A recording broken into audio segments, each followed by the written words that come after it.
through. I think he's going to introduce the people he brought with him, and they will take a look at the artifacts and things and give you some history on it. So we're very informal with it, so at this time I'll give you Reed Stowe. Thank you, Mr. Black. I'd like to do a couple of things today. One, I would like to give you an overview of the archaeology of southwest Alabama. I've been working down here now for more than 20 years. And then I would like to focus in on northern Mobile and Washington County and tell you about some of the things that have gone on here in the past. And then, as Mr. Blackwell said, some people have brought some collections in, and one of the things that in the past we worked with amateur societies and historical groups such as your own, and we get in archaeology we get an awful lot of our information from people who collect artifacts. And while I'm thinking about it, so I won't forget it, we're not interested in taking anybody's artifacts away from them or causing any problems at all. We're interested in working with amateurs and getting information out of their collections. And we know really very little about the archaeology of Washington County. We don't know what types of archaeological sites are here, and I suspect there are thousands of archaeological sites in Washington County that are unknown, just haven't been discovered. And I brought people up with me today, and I'd like to introduce them also before I forget to do that. And all of them are knowledgeable about the archaeology of this region. At the end down there is Dr. Marvin Smith, and Marvin is teaching anthropology now at the University of South Alabama. He comes to us from Georgia, and Marvin, he'll probably choke me later on for this, but his specialty is southeastern archaeology, and I think he's especially interested in the contact period when the Indians first came in contact with Europeans. We're coming up on the 500th anniversary of Columbus's discovering America, and I don't care which way you look at it, that's got to be one of the most important events ever to occur in Western history. Marvin's interested in that time period. Marvin is a national expert on, again, he's going to get me with it, but on the DeSoto Entrada. He's fairly widely published on the DeSoto expedition, and is very, very knowledgeable about that time period.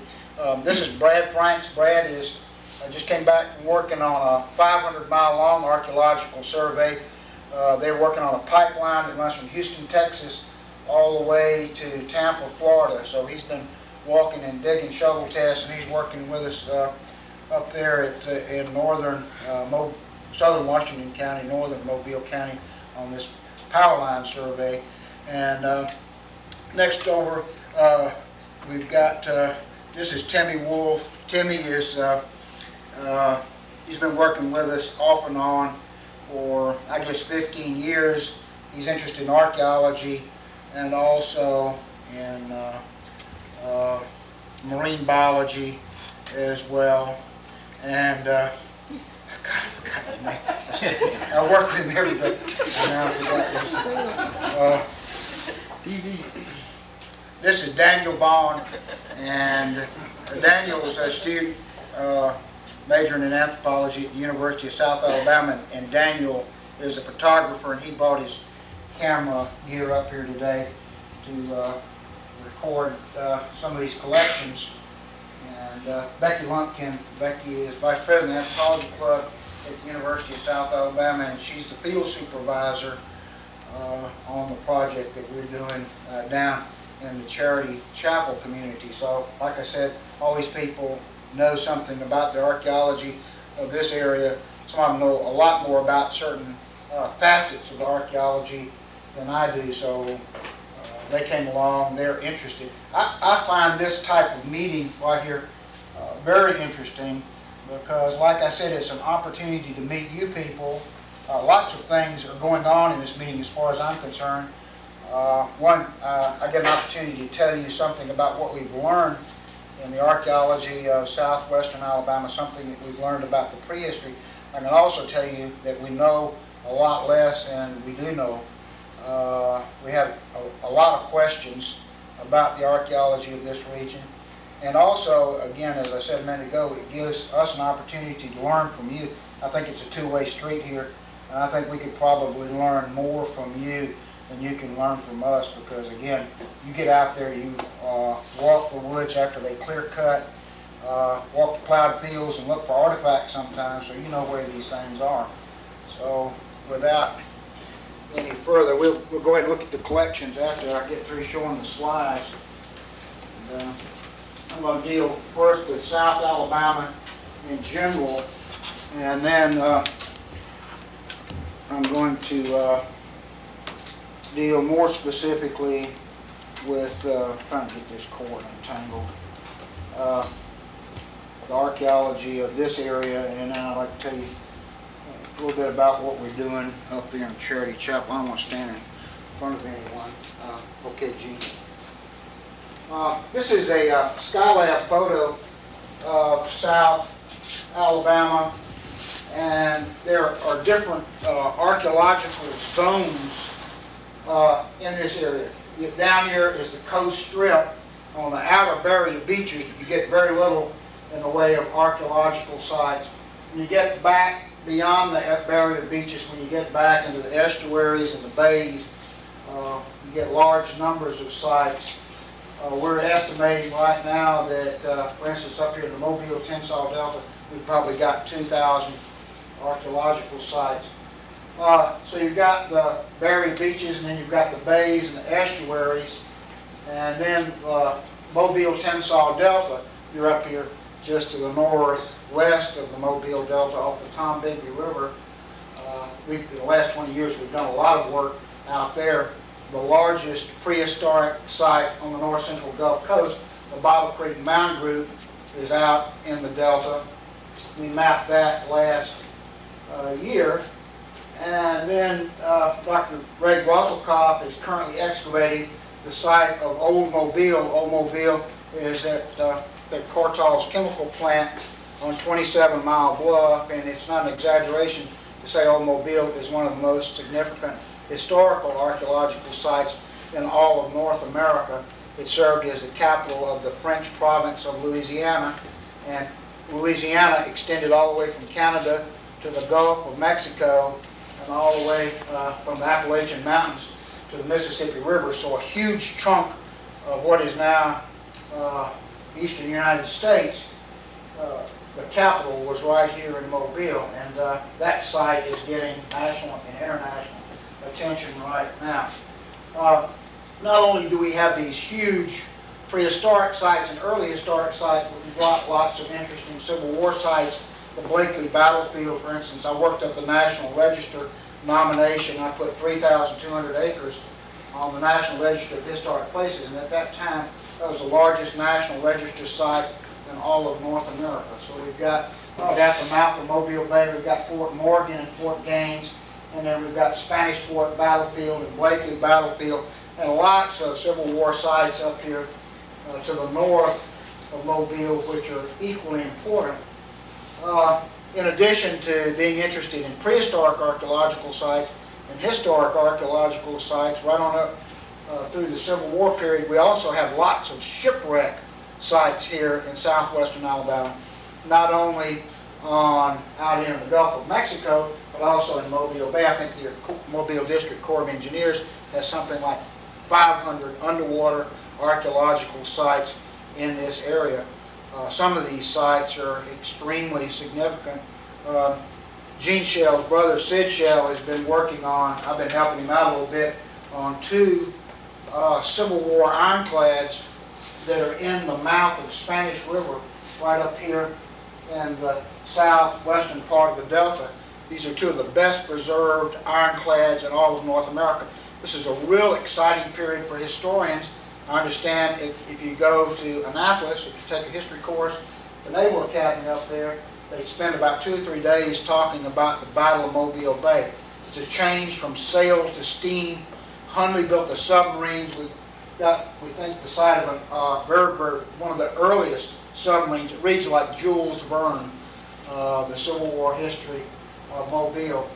Not only do we have prehistoric sites and early historic sites and Civil War sites and even late 19th century sites, we're trying to interest black students now into getting into archaeology as well. There are some fascinating black historic sites here in southwestern Alabama. The site of Africatown is one of those. One of the sites that has interested me for years and years is up on Howells Lake. A couple of years ago, we had Alex Haley come and talk at the University of South Alabama, and I told him, I said, we have a problem getting black students to come in the anthropology program. Why do you think? And he sat there and talked to me for about an hour on the subject, and I told him about a site up on Howells Lake. We've never found it, but Howell was an African that was brought over as a slave, and he escaped.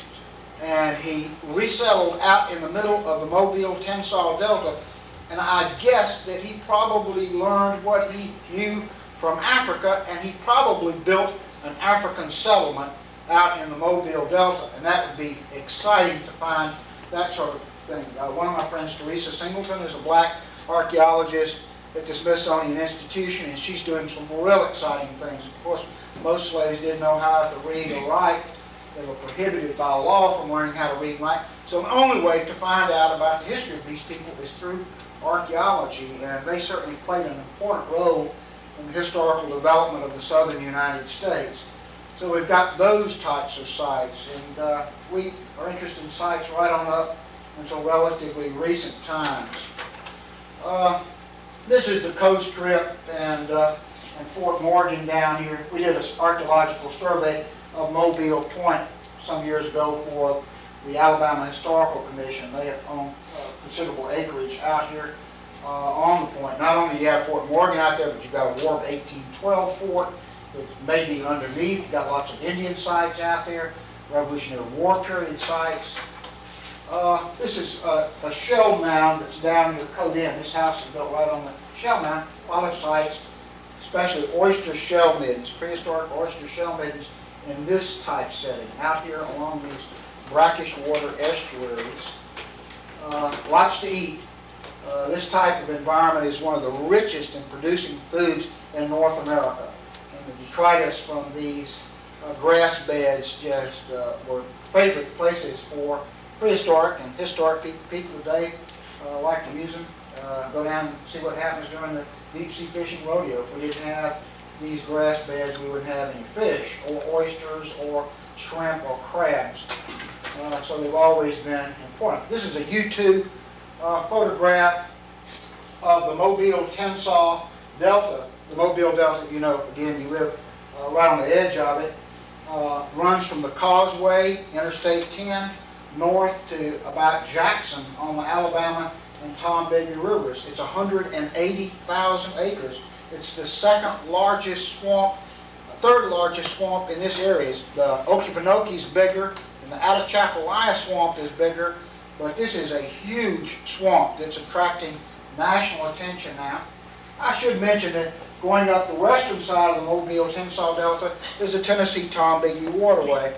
I believe the largest archaeological project ever conducted in North America was the Coastal Resource Assessment and Mitigation of the Ten-Ton Waterway. You could go up through there and look at sites being dug a few years ago. You ran into archaeologists from Arizona and New Mexico. I understand there's foreign archaeologists working in that area as well. Thousands of archaeological sites were discovered along the Ten-Ton Waterway. This is the middle of the delta. This is the T right in here, in the middle part of the delta. Very, very rich in all types of cultural resources and archaeological sites. This is the delta. This is flood stage a few years ago. If you're looking north towards the Bottle Creek Mountain Group in that particular slide, there's a river laden with silt coming down.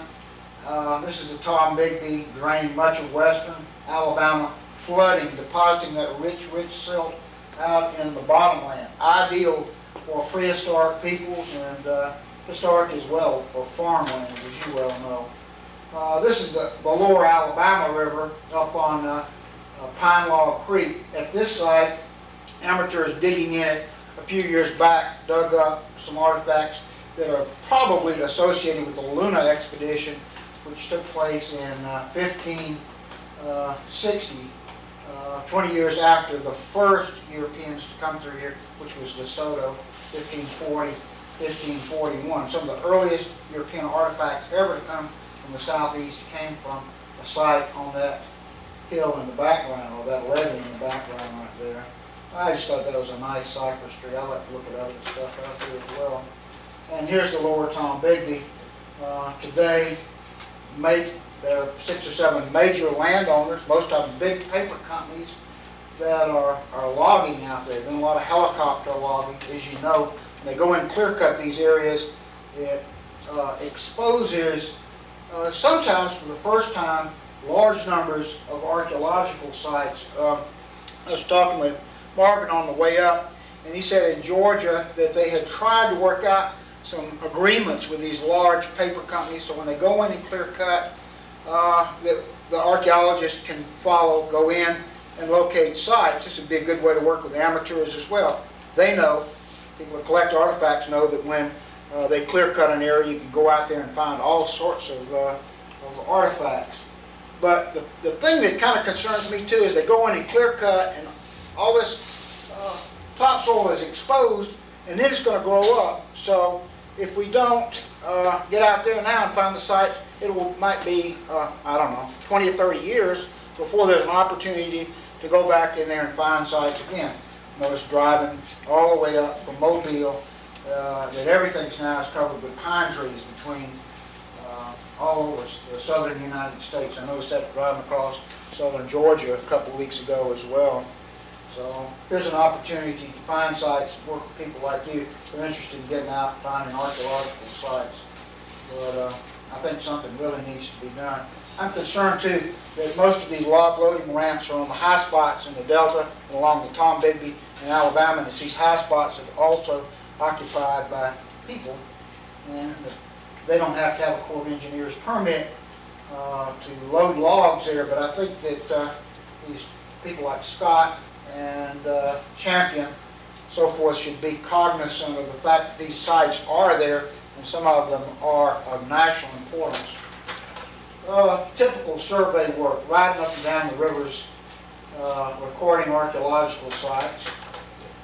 This is a shell mound in the northern part of the Delta.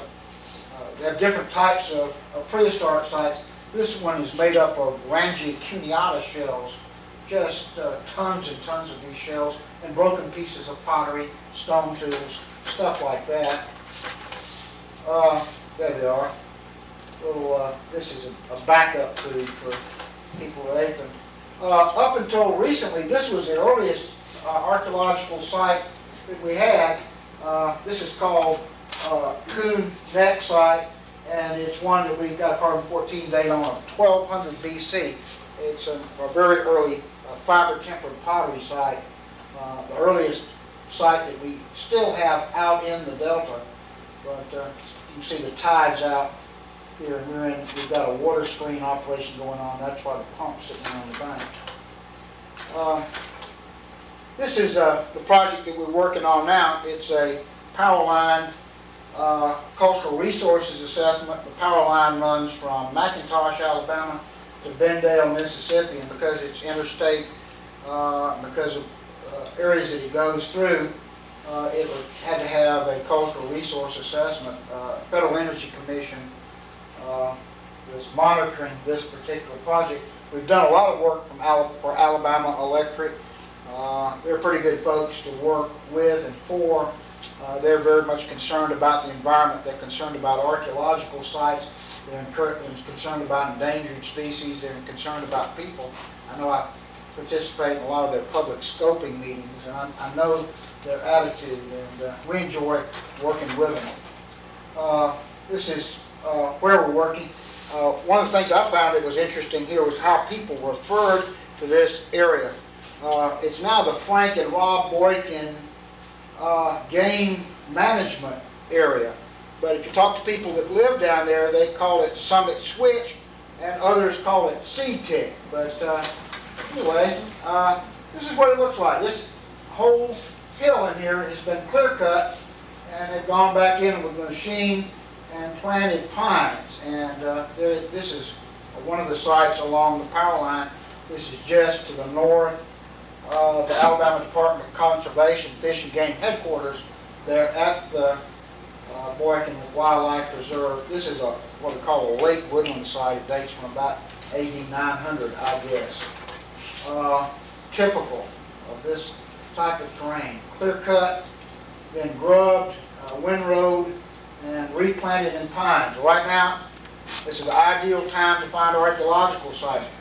When this stuff starts growing up, next year we're not going to be able to go out there for 30 years, I guess, or maybe even longer, and do survey work. So if we don't do it when this is taking place, it's very, very difficult to find these sites. This is our excavation. This is Dr. Smith's wife, Julie Smith. She's also an archaeologist and has been working down on the Dog River Bridge project. Julie and Daniel and Timmy and some of the other folks working on the excavation. What we do is, in archaeology, we're not just interested in the artifacts, we're interested in what the artifacts and features can tell us about the people who lived on the site.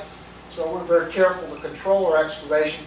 We can control the vertical excavation through levels and layers, and then those stakes that you see in the ground controlling the horizontal excavation.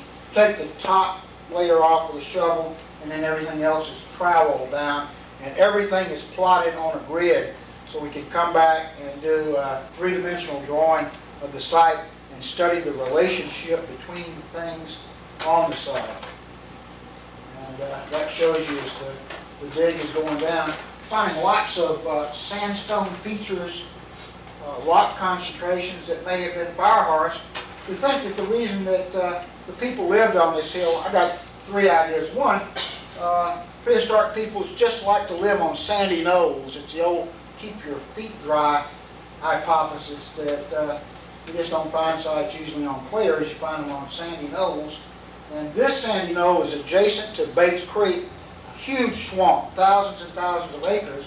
And then another thing, it's adjacent to a sandy ridge in the background, and up on the top of this ridge are layers of iron rock or ferruginous sandstone that are eroding out, and it was a good place for these people to collect. This is Mr. Henson and Sid Shell. They're out helping us map the site, and Mr. Henson was able to provide us with a lot of information about the vegetation and the history of this area as well. So we like for others to help us out. We appreciate it. Another occupant of the site, we're working on a sandy knoll, and it's also the gopher tortoises live up there. And this guy kept getting over in the excavation. He made a burrow at one end of the site, and we have a real problem with what to do about him. I think we've run him off by now. But he was excavating. There he is. He's going out to get something to eat and doing his own dig. This is looking off the site, rows of planted pines. These are about 15 years old. Pretty typical. This is where the site, when St. Regis planted pines on the site, and when they went in and planted pines about 15 years ago, they windrowed everything with a bulldozer. So they took the top 4 or 5 inches off.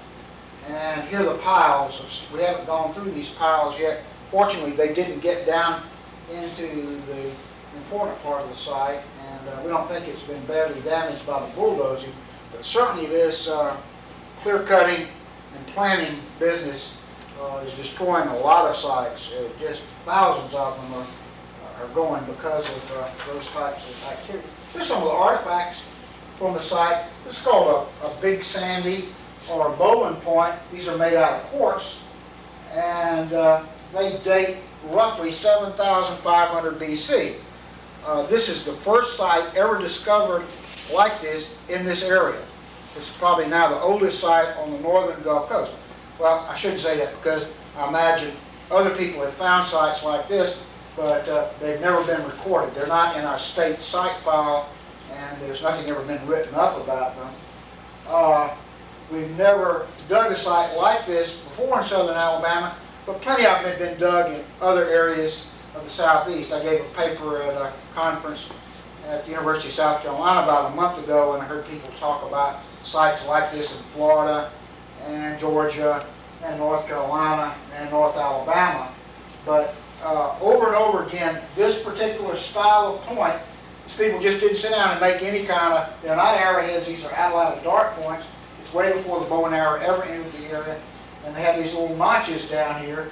And this particular type of base right here, over and over again, they made the same style point. And we're styled it, just as if you stand out there on Highway 17, you see a car go by and you say, that's a 1955 Chevy. It's the style of that car that dates that particular car. You don't have to go up and look under the hood for the plate to find out how old it is. Now, is that spear? No, so these are atlatl dart points. Atlatl is a spear thrower, so I guess you're right. We usually call them dart points, though. And it's the thrower is, I've seen some that are 6 feet long, but I guess maybe 3 feet long, and they hold it like this. It increases the length of your arm. I guess that's what they are. They could have been used for other purposes as well, knives or maybe some of them. No, for stabbing, no, we're not Yeah. throwing something. Right. These are, I think what they were doing on this site is hunting white-tailed deer. I think it's a white-tailed deer base station where they, and that's what these points, they could have hunted anything. But I think primarily these were used for killing white-tailed deer. This is another tool, maybe it doesn't look impressive to you, but they're little thumbnail scrapers. They look like the end of your thumb, and they're just worked on one edge up here. They're called uniface tools. By the way, we brought a can of these artifacts with us, and if you want to look at them, I'd like to have you take a look. These are commonly associated with hide working. And again, indicative of what they were doing on the site. These are some other types of points, a little bit larger and some variation. This is quartz.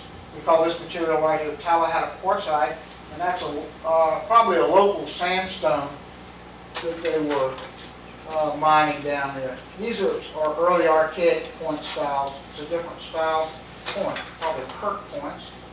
The most important artifact on the site are these flakes, and these, again, we brought some with us, and you can check them out. They're very, very sharp and perfectly suitable. You can take these flakes out today and butcher a deer with them, no problem. And big sandstone flakes, not just crumbly type of sandstone, but this is well cemented. We had a geologist come up with us Saturday, and he spent a lot of time looking at some outcrops, and he found, I think, where the type of sandstone that was being processed on the site. There are thousands, I don't know, maybe even 100,000 flakes like this have come off this site. And sometimes these flakes are made into tools, but usually I think this is the end product right here. I think they're using them to work those deer, to butcher the deer. What I think went on, I think they used it as a base camp. They might range out over 100 square miles, field dress the deer, and then bring them back on the site to quarter it, or to process the hide, or to dry the meat, smoke the meat, whatever they were doing. But there was a lot of it going on. This is one of the outcrops of sandstone. Most of this sandstone is crumbly stuff, but you can find any little geodes and concretions that are well cemented together that would have been suitable for manufacturing those flakes. This is an outcrop of sandstone. This is one the geologists looked at with Saturday, and it's about a quarter of a mile from the site. These are some small tools that could have been used for boring holes in hides or something like that. Projectile point that was reworked and reworked. That's one of the things we see on the site is a lot of reworking. Here's a biface tool made out of sandstone. Some more sandstone bifacially worked tools. These may be parts of points or things for working shafts, for cutting down shafts that have been used with the spear thrower. People come out and visit the site. The property is owned by Tensile Land and Timber Company, and this is the Boykin family that came up. We've got some of the Boykin relatives that are working on the site with us now. And some more visitors. These are some Indians from over below McIntosh that came. They're very much interested in what we're doing. We had to bring a group of people from Washington, Bureau of Indian Affairs. They came down about 2 weeks ago and spent part of a day with us on the site, looking around, see what was going on. Here's the type of thing that we're looking for. There's a local collector, a guy that read an article about us in the newspaper. He called me up on the phone at night. He said, "Hey, I think I've got some artifacts that may interest you." We stopped by and visited him next week. He's since come up and worked with us on the site, and these are 2 Hardaway side notch points. These points right here date to almost 9,000 years ago.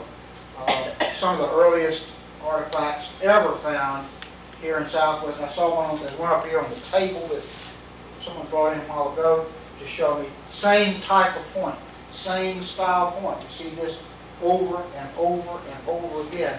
These are dark points as well. This is another collection, a man who lives north of Citronelle. I looked at his collection about maybe 15 years ago, and then went back a couple of weeks ago, and we photographed some of his artifacts. And most of these are those Hardaway side notch, very early points. Again, no one knows anything about those people here in southern Alabama. It's like taking a curtain in a theater back and just pulling it back and taking a peep inside to see what's going on.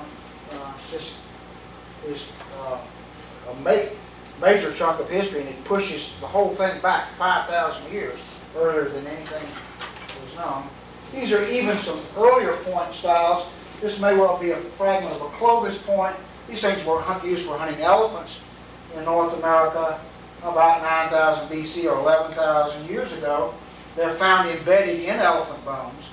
And there's another possible fluted point. This one looks like an unfluted Beaver Lake right there. This is a man's collection. He lives north of Citronelle. More points.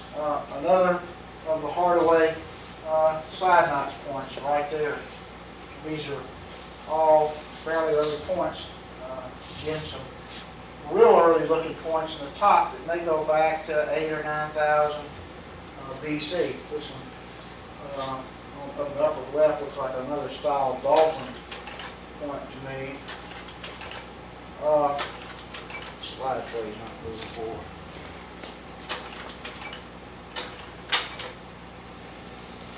This is fellow had a porch site, went up the wards and got something to eat a while ago, and a couple of big boulders of this out there in the middle of the street in the center of your town. This is a type of lithic material that was suitable for manufacturing all sorts of stone tools. I guess there's some quarries around here. No one's ever looked for them that I know of. At least there's no written information about them. And then these are sandstone spear points right here. And you can't get through without talking about the Battle of Malvilla somewhere here in Alabama. It's attracted a lot of attention in recent years. Okay, if you've got some questions, I'd be happy to handle them.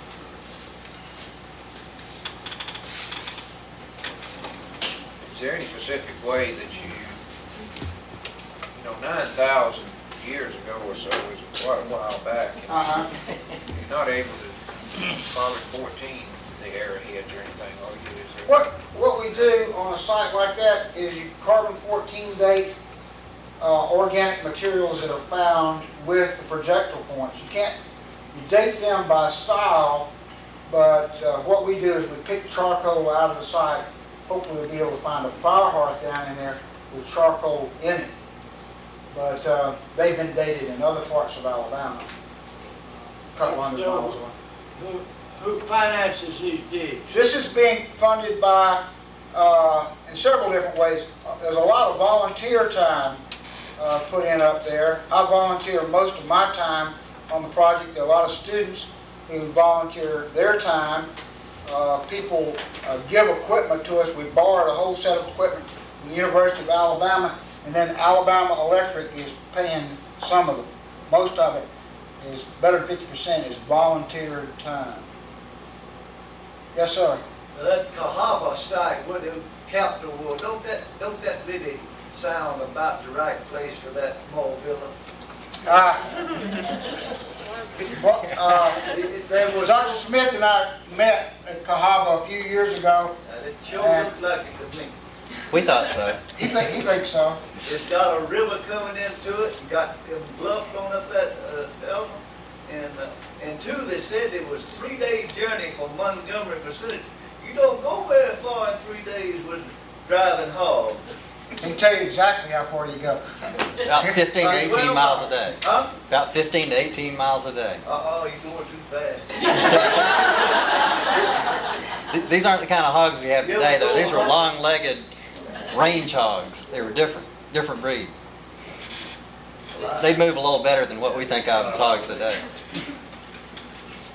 If we think we have a place that we want to dig, what would you suggest for an amateur to do? Okay. How deep do you need to go? Okay. Or how Well, close check? the digging is best done by an archaeologist. You really don't supervise an archaeological project in the state. We have the Alabama Historical Commission and the Council of Alabama Archaeologists keeps a list of approved archaeologists in the state. It's just like being an architect or an engineer, surveyor, physician, or whatever. That type of thing requires an education and an advanced degree, lots of experience in the field. We have the Society of Professional Archaeologists. We just recommend that amateurs don't dig at all. As a matter of fact, in many cases, it's illegal for amateurs to dig. It's certainly unethical for amateurs to dig. I didn't get into this, but and I'm not going to spend a lot of time talking about it, but we have a real bad problem with people looting archaeological sites here in southern Alabama. Not only looting archaeological sites here, but South Alabamians are going to foreign countries and looting sites there as well, mostly for profit, to make money. In Central America, there's a big association today with drug dealing and archaeological site looting. So anyway, I haven't answered your question, but you got me onto something that concerns me very much. The best thing to do is notify a professional archaeologist. All of the major schools in the state, University of Alabama has a division of archaeology, Auburn has archaeology, University of South Alabama archaeology, even some of the junior colleges have archaeologists on their staff.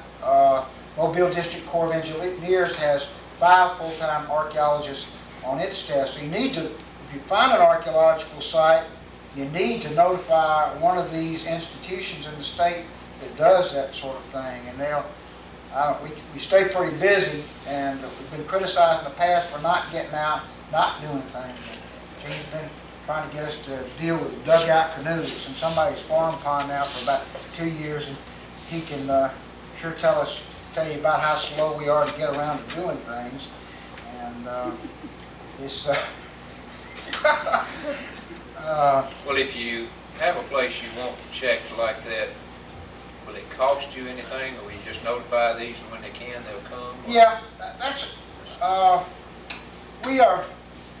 we're trying to get some amateur societies started down here. There are a lot of people in this area, as well as southwestern Mississippi, who are interested in archaeology and carry it a step beyond just area collecting and go out and try to find out something about the people who lived on these sites. That would be a good way to get involved, is to get some sort of amateur organization going up here, bring speakers in. Some of these folks can come up and give talks, come up and look at collections, advise you about sites.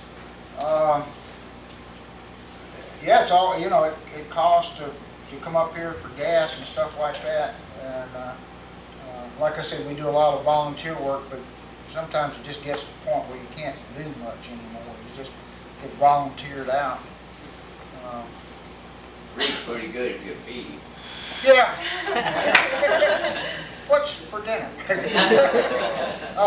WC's daughter, Sedgie, Janon's mom is an archaeologist too, and she was one of my students at the University of South Alabama a while back. And she's worked on sites like this as well. So if you're down there in their neck of the woods and you see sedgy out in the yard, you could ask her about it. She could probably tell you as good as anybody else. I think Mr. Pearson had it. All right, if you find a promising archaeological site and it's owned privately or by a company and they don't want you to dig, there's nothing you can do about it. Nothing at all. No. Our law is based on English law, and if somebody doesn't want you to come on their property, that's their business. I think that's too bad, though. I think that's a shame. To me, some of these things really should, the knowledge of our past should belong to everybody. It shouldn't just belong to a few. That's pretty selfish to me for somebody to say, well, we got landowners like that say, you absolutely are not coming on my property. And, they can sure do it. They can keep you off there legally. But I think if I found that there was somebody with an important archaeological site on their property and they were out there looting it themselves, I'd do my best to get the press interested in it. I'd like to just smear them across the newspaper just as hard as I can, because that's unethical, and I just don't want to associate with anybody like that. It burns me up. You mentioned these stones up here in the fork of the road. They came from out here east of town, and it's a flat, sandy area. Could you venture guesses for why they did? They've been laying there as long as I can remember. The story that I heard from a kid reared right here in Chatham was that was possibly a meteorite out there. It's just this side of it. It's just this side of the vocational school, and it's one big hunk of that thing. And these are pieces that somebody broke off and excavated.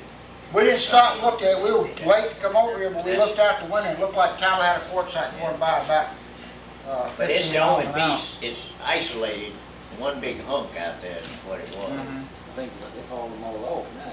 I wasn't able to find it, it's under there, if you want to go in there and look at it. They pushed them out to the side of the road when they built the highway.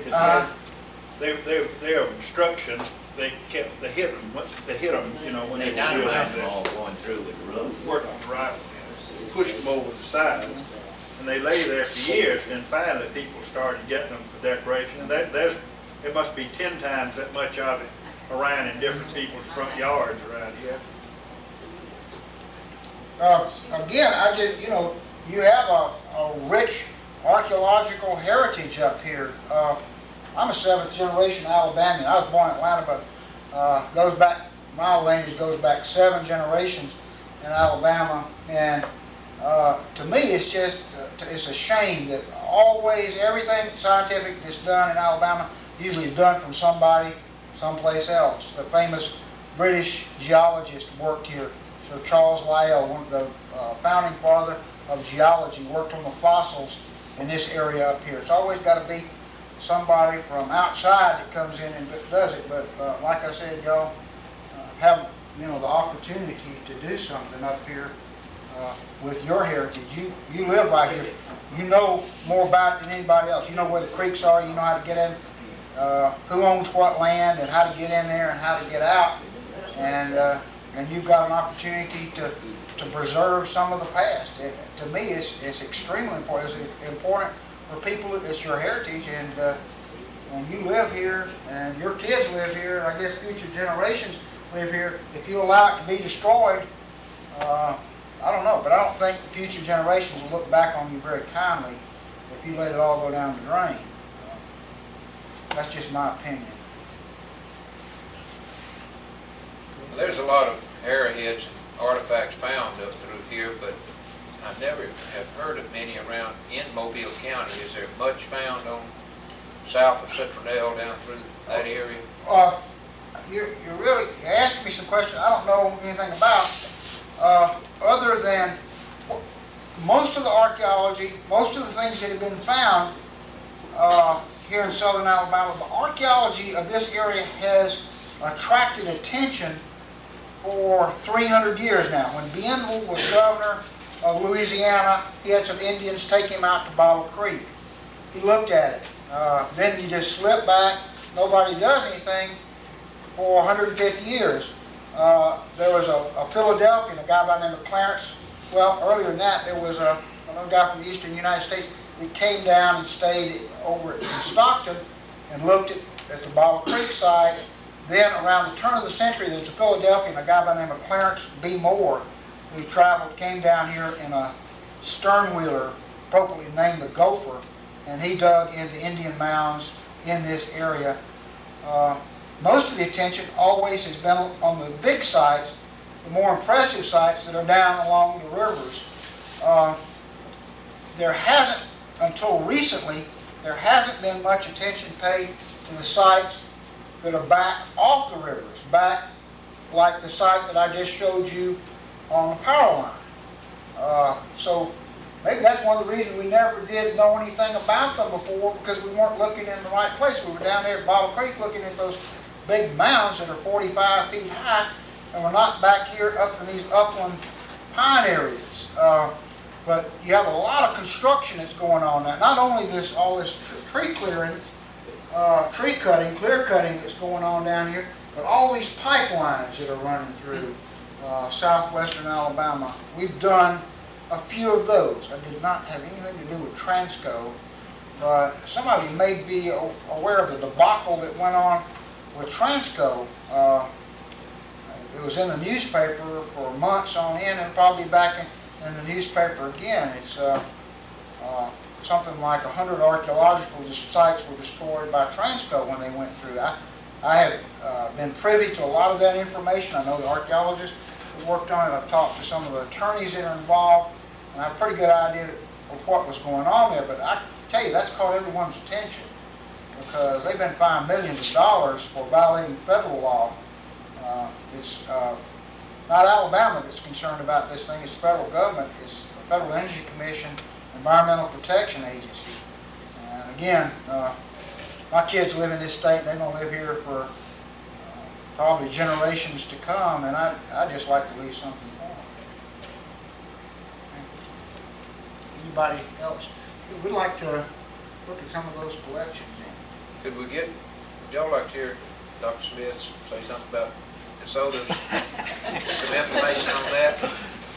He's going to get me now. The latest. I'm really going to kill him now. Can you tell us some of the latest findings? I Well- knew they were digging over in Park County and had some thoughts over there about Marvella being there. There's some people who feel that DeSoto did come down into the Tombigbee Delta area. I happen to be a person who doesn't think he got this far south. The historical accounts of the expedition say that they were 40 leagues from the ocean, and a league is about 2.5 to 3.5 miles. So that's some distance inland, at least by their estimate. Now they didn't know where they were, so you can take that estimate with a grain of salt. But man asked me about Old Cahaba. That's where we originally decided would be just about the right place for the Battle of Mavila. It fit. I've worked with some scholars at the University of Georgia for several years now, tracing DeSoto's route all through the southeast. We started where he landed in Florida and followed him all the way around. In doing it that way, we felt that he never got this far south. This Old Cahaba site looked real promising, and we found early historic records that showed before they put the state capitol there, there was a big Indian site with a ditch all around it, which sort of matched the description.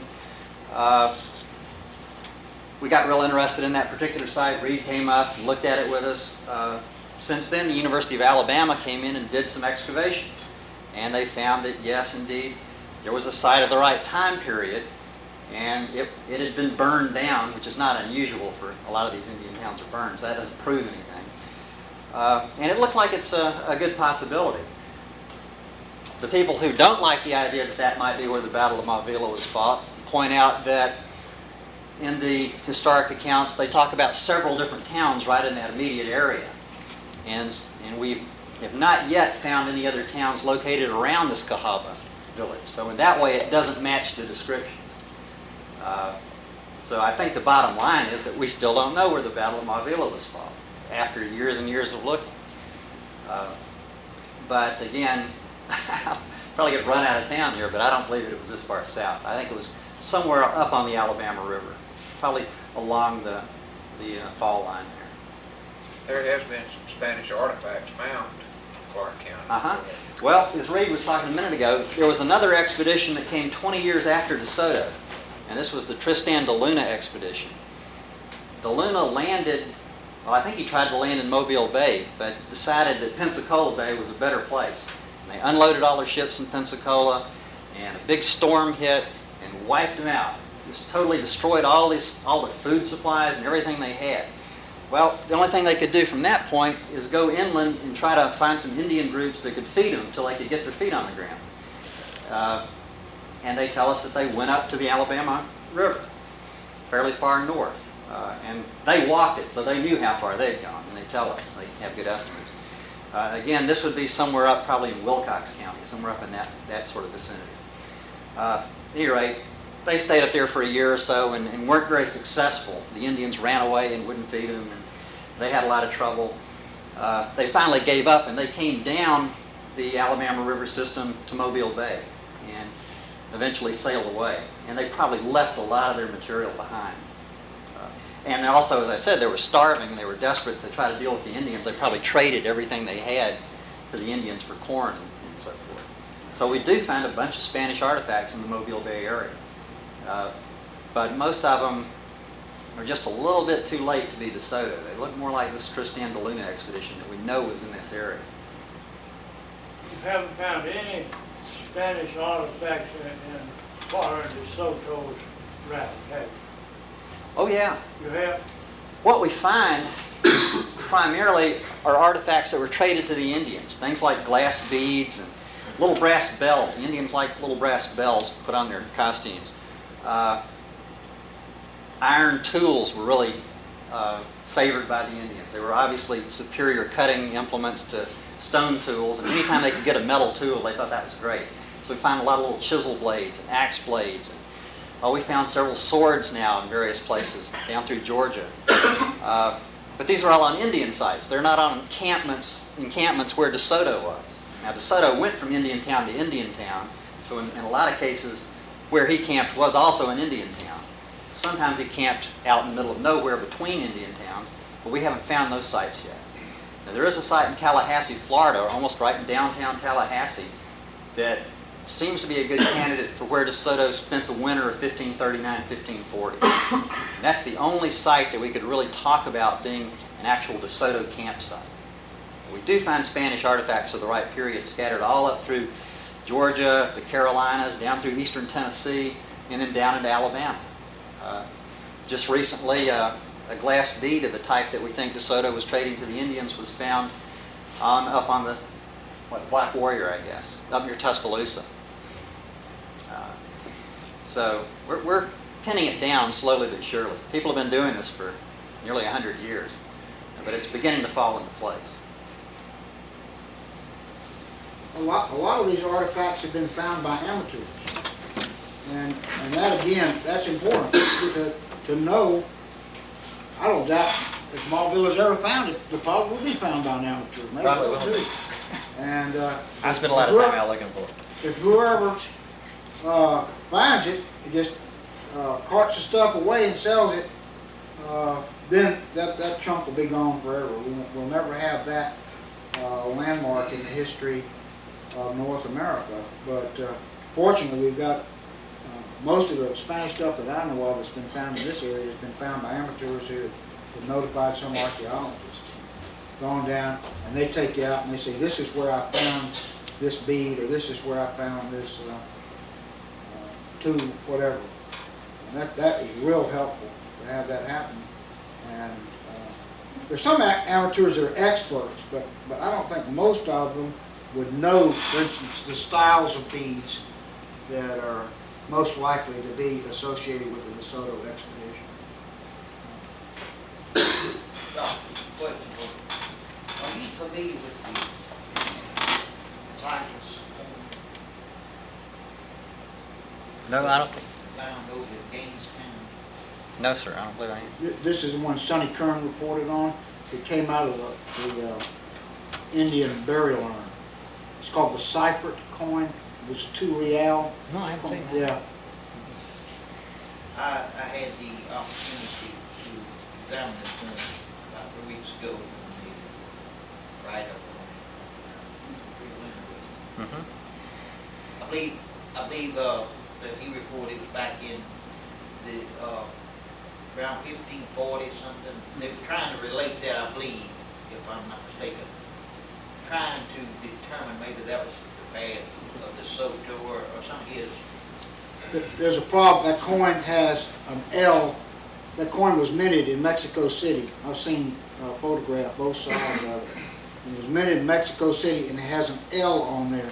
And Luis Rodriguez was the assayer of Mexico City after the DeSoto expedition. So it would be impossible for that coin to be associated with the DeSoto expedition. It could be associated with the Luna expedition. So another thing, There's no way you Luna, can go back in time. Luna expedition came from Mexico, and the DeSoto expedition pretty much came straight from Spain to Cuba and Santo Domingo, and never went to Mexico. So you wouldn't find any Mexican coins probably on the DeSoto expedition. Dating those coins is a real problem. None of them actually have dates inscribed on them like our coins. So we can't pin down exactly when some of them were minted like we'd like to be able to. But some of these things like these assayers' initials Reed's talking about are really helpful. Even in some cases, we don't know exactly when these assayers were working. Have y'all found any burial grounds or anything in your work around here?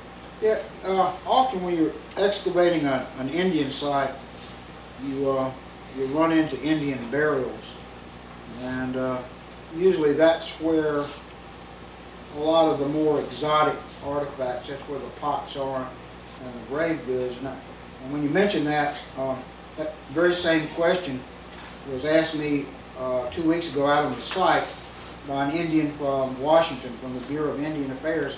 Said he found any burials out here, and I knew what he was after. The Indians are very much concerned about digging up their ancestors, about burials on those sites. In the past, sometimes they've been trivialized. People have put them on display, some kind of show and tell type thing, and so the Council of Alabama Archaeologists meets with Indians to discuss sensitive ways of handling human remains. I don't know if that's what you were getting at or not. Have you found any of them? Yeah, we get into Indian burials. I really don't like, sometimes you have to excavate them, but I don't particularly like to excavate burials. It takes an awful lot of time to do it, and I just seem to stay away from it. We haven't found any on our site right now. Oh, no. We're working on it. The soil is so acid there, pH is real low, and we just don't get any bone preservation at all. We've seen a couple little pieces of bone smaller than a cigarette filter. There may well have been burials there. We haven't found it, probably won't find them. Anyone have any other questions? If not, Linda Crouch and Penny Shell and my wife and some of them, they've brought some things here, and Miss Waddell and Wilcox. So what if would you, Tell us about some of that. tell some of this, and then we'll have this, and then you can look at some of the individual things, maybe give us some ideas on it. Identify these. If y'all would show us or tell us about some of that maybe first, then we'll have our refreshments. Well, we get the screen out of the way so we can lay it so far. Are you through with the screen? Yeah, we'd like to lay out some of our artifacts that we brought up here as well, and you can see and tell them.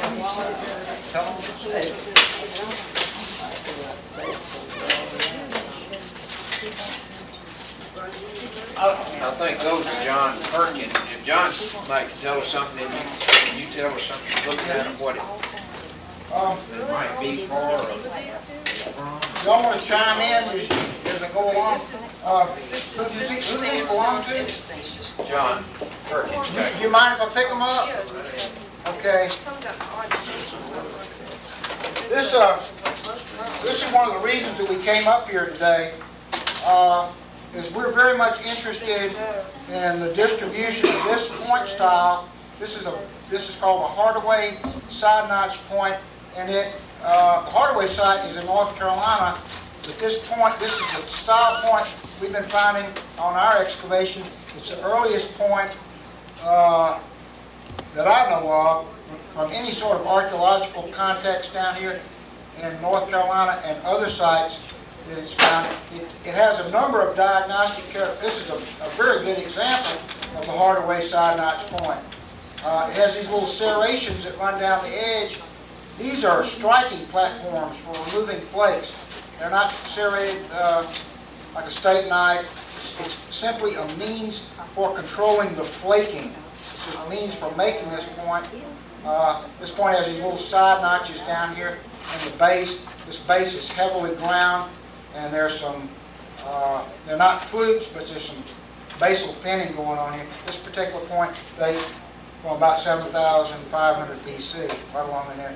Very old point. If you want to tell me where you found it, I'd be very much interested in at least getting location recorded. Tim found one like this down on the Degussa hunting land.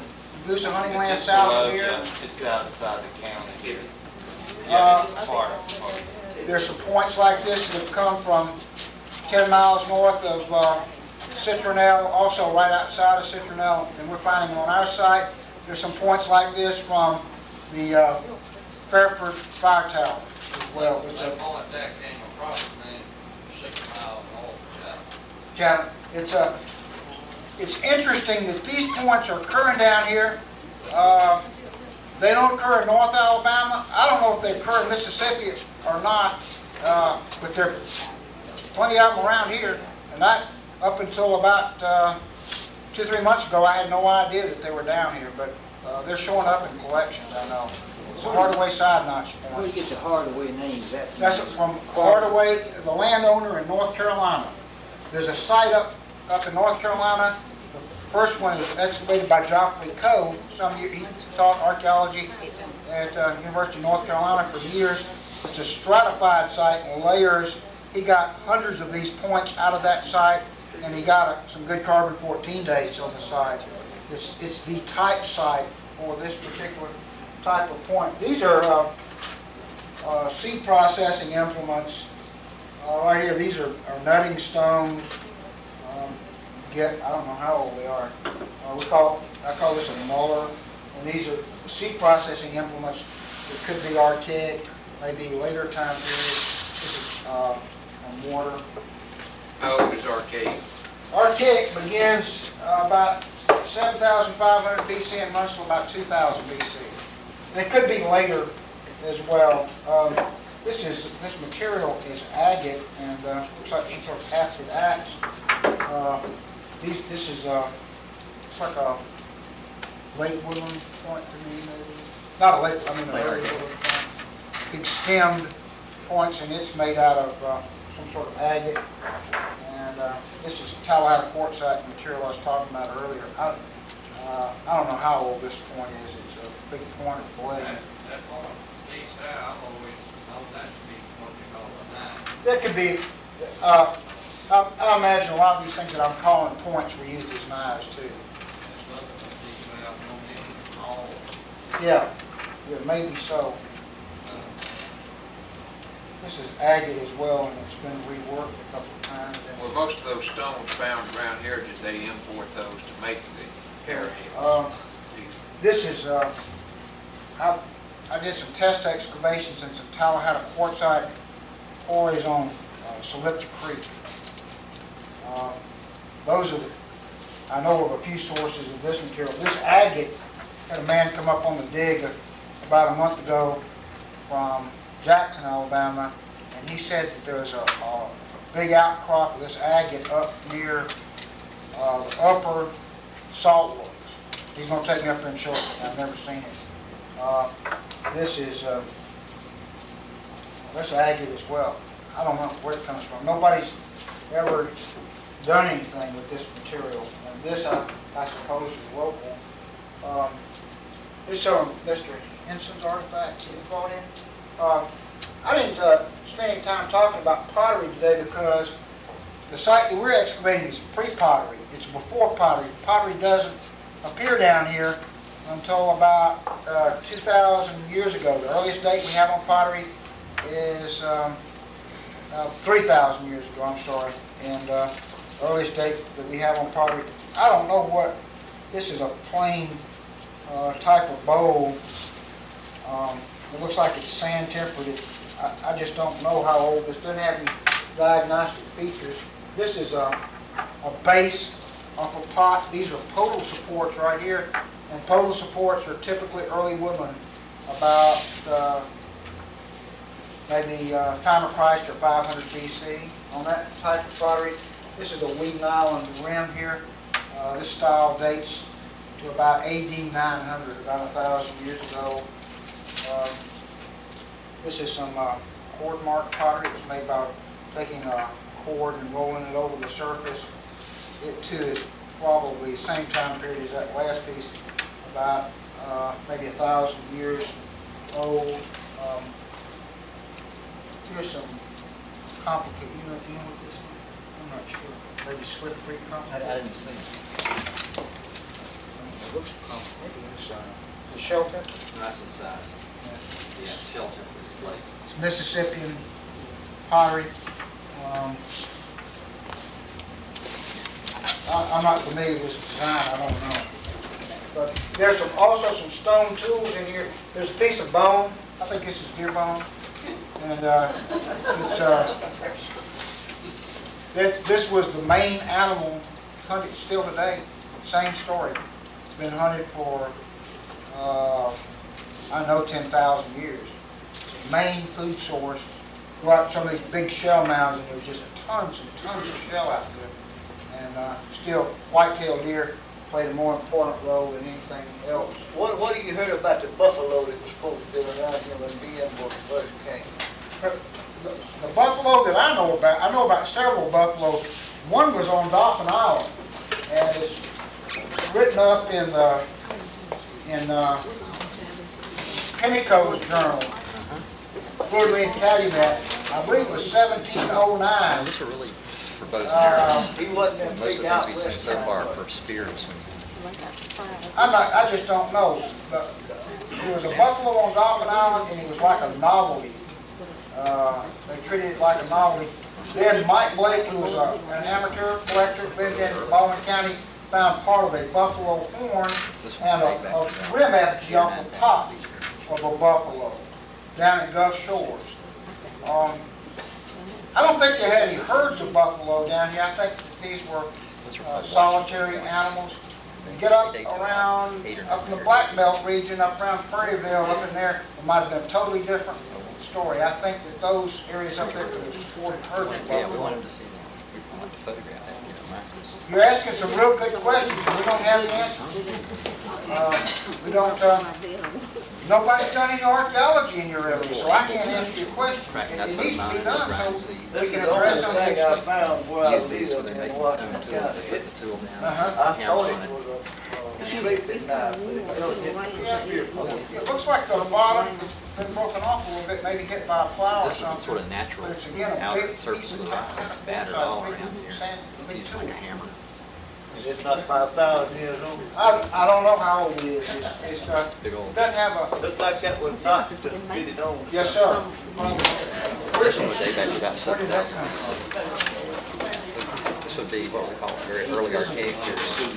This is one of the earliest artifacts I've ever seen from southern Alabama. Looks like another one. Then my leg pulled. This is a Paleolithic point, dates probably from about 9,000 BC. It's very, very early. You got these Very, big very white early. ones. I just moved here about a year ago, so I don't know all the local points yet. I But need, we need to get a photograph Rita of could that. probably tell you a lot more about it than I could. This one, I know, Excellent. is Before we go ahead and get